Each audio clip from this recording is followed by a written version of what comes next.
This is professor Kartik watching me on my YouTube channel. तो वैसे तो मैं आपको ये वीडियो कराने ही वाला नहीं था, पर मुझे लगा कि चलो करा ही देते हैं, क्योंकि आपको करना है तो कर सकते हो, अदरवाइज स्पर गियर और आपको हेलिकल गियर गया that is more than sufficient. अब कोई स्मार्ट स्टूडेंट है उसको बेवल गियर सीखना है तो फिर मैं बेवल गियर यहाँ पे लेके आऊंगा, ठीक है। सो अगर किसी को करना है otherwise you can skip this video, है ना। अगर आप जीटीयू की तैयारी कर रहे हो spur gear helical gear more than sufficient, पर किसी को करना है कर सकते हो, इजी है। So design process of bevel gear, तो अब इसमें मैं बेवल गियर की टर्मिनोलॉजी फोर्स एनालिसिस वो सारा समझा सकता हूं, but I will not waste my time because इसका जो डिजाइन मेथोडोलॉजी आपको स्पर गियर का आता है तो आप इजीली इसको सॉल्व कर पाओगे, कोई बड़ी चीज होती नहीं। तो मैं उसमें थियोरेटिकल पार्ट में नहीं जाऊंगा, मैं just focus on the design procedure and it's numerical.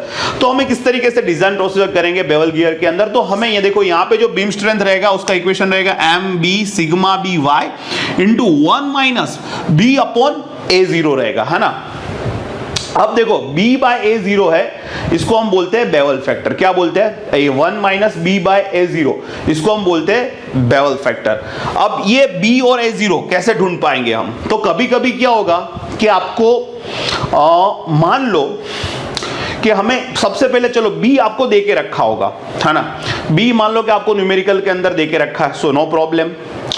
तो b आपको दे के रखा है, मान लो कि m भी दे के रखा है। अब a0 कहां से ढूंढोगे? तो a0 का इक्वेशन होता है अंडर रूट ऑफ dp/2 का होल स्क्वायर प्लस dg/2 का होल स्क्वायर। अब आप जानते हो dp dg, you know all this things, कि अगर हमारे पास मॉड्यूल दे के रखा है पिनियन का टीथ है तो dp मिल जाएगा mzp और dg होता है mzg। तो आप उसी तरीके से a0 ढूंढ सकते हो। सो आपको b दे के रखा है, m दे के रखा है, आप यू कैन फाइंड a0, तो आपको ये मिल जाएगा। लुईस फॉर्म फैक्टर हमें ढूंढना होगा।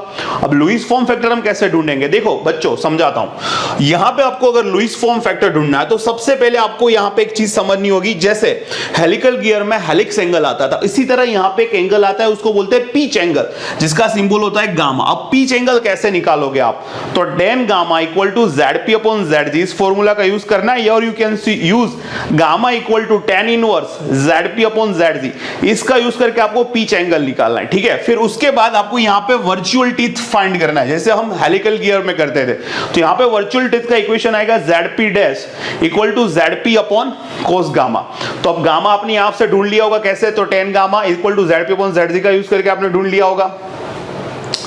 अब ZP आपको देके रखा होगा बेवल गियर का पिनियन का टीथ, तो यहाँ पे ZP डैश मिल जाएगा। तो अब मान लो कि आपको बोला है 20 डिग्री प्रेशर एंगल है और आपने ZP डैश ढूंढ लिया। ZP डैश मान लो आया 30, तो ZP डैश आया है आपका 30 और 20, तो आप देखो लुईस फॉर्म फैक्टर के टेबल में, तो आपको लुईस फॉर्म फैक्टर मिल जाएगा, यस और नो।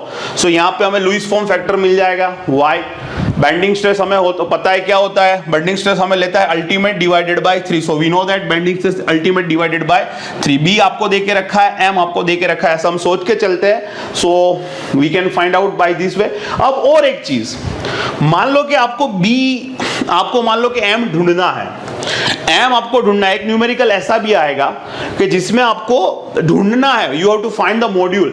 तो अब हमें क्या करना है? जब आपको मॉड्यूल ही नहीं पता तो you can not find the face width, आपको नहीं पता होगा। अब यहां पे एक जुगाड़ आता है, जब मॉड्यूल नहीं दिया, आपको बोला है कि मॉड्यूल फाइंड कीजिए, तो देखो फिर आपको एक चीज समझनी है कि एक बार अगर आपने मान लो कि इक्वेशन का यूज करके आप क्या करोगे, सिंपली कुछ नहीं करोगे, आप उस समय एज्यूम कर लोगे b इक्वल टू 10m, ऐसा करके चलोगे आप। सो यहाँ पे पूरा का पूरा यहाँ पे मॉड्यूल वाला टर्म में इक्वेशन ला दोगे, जैसा मैंने हेलिकल गियर में समझाया था कि यहाँ पे सारा मॉड्यूल के टर्म्स में ला दोगे, राइट हैंड साइड SB भी तुम कुछ मॉड्यूल के टर्म्स में ला दोगे। अब दोनों साइड मॉड्यूल सारा टर्म आ गया होगा, तो फिर यहाँ पे सोल्व करके आपको कुछ मॉड्यूल्स मिल जाएगा।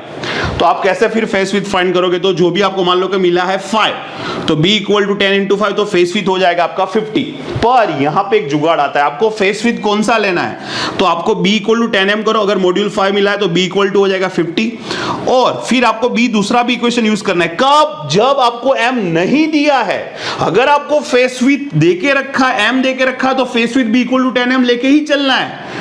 अगर ये कौन सी कंडीशन है कि जहां पे हमको m नहीं देके रखा है, हमें m ढूंढना है, आप फिर m ढूंढोगे, आपको कुछ m मिलेगा, तब ये यूज करना है। तब आपको b कैसे डिसाइड करना होगा? सो अगर आपको m ढूंढना है, आपको m मिल गया, उसके बाद आप b यहां पे कैसे डिसाइड करोगे? इसका एक जुगाड़ है, you have 2 option.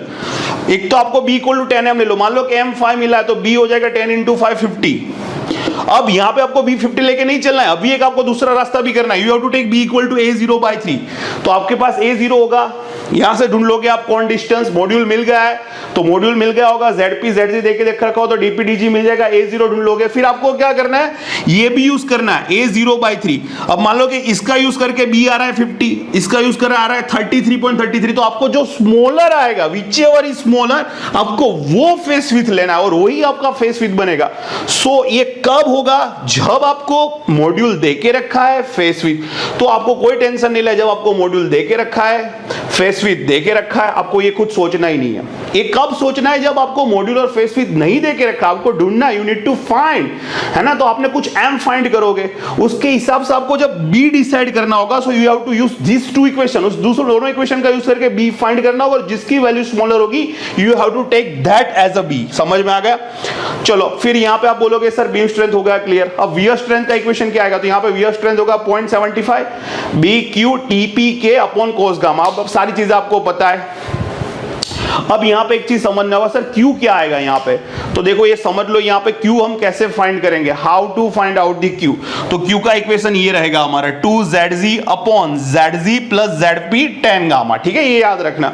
K 0.16 BHN upon 100 का होल स्क्वायर, वही सी DP आपको पता है, B आपको पता है क्या करना है, और cos gamma you know that how to find gamma, so you have everything, so you can find wear strength, beam strength, clear हो गया, ये मैंने समझा दिया। अब यहां पे वेलोसिटी आपको मिल जाएगा pi D N upon 60 into 10⁻³ metre पर सेकेंड। अब सीवी में यहाँ पे जुगाड़ है, यहाँ पे दो आपको कौन सा यूज करना है, तो आपको न्यूमेरिकल में देके रखा होगा कट टीथ। अगर कट टीथ ऐसा वर्ड का यूज किया तो आपको सीवी लेना है 6/6 प्लस बी। अगर न्यूमेरिकल के अंदर जनरेटेड टीथ ऐसा वर्ड का यूज किया तो आपको सीवी लेना है 5.6 upon 5.6 plus √v। So you have to decide कि मुझे वेलोसिटी मिल गया तो अब सीवी कौन सा लूं, ये या ये। तो यू नीड टू चेक कि कट टीथ ऐसा वर्ड दिया तो फिर ये लेना है, जनरेटेड टीथ ऐसा न्यूमेरिकल में दिया, so you have to take this. Clear. So this is all are clear over here. Same चीज फिर यहां पे आपको बोलेगा वेलोसिटी फैक्टर का यूज कीजिए। सो वेलोसिटी फैक्टर का यूज करके इफेक्टिव लोड क्या होता है, CS/CV इंटू PT।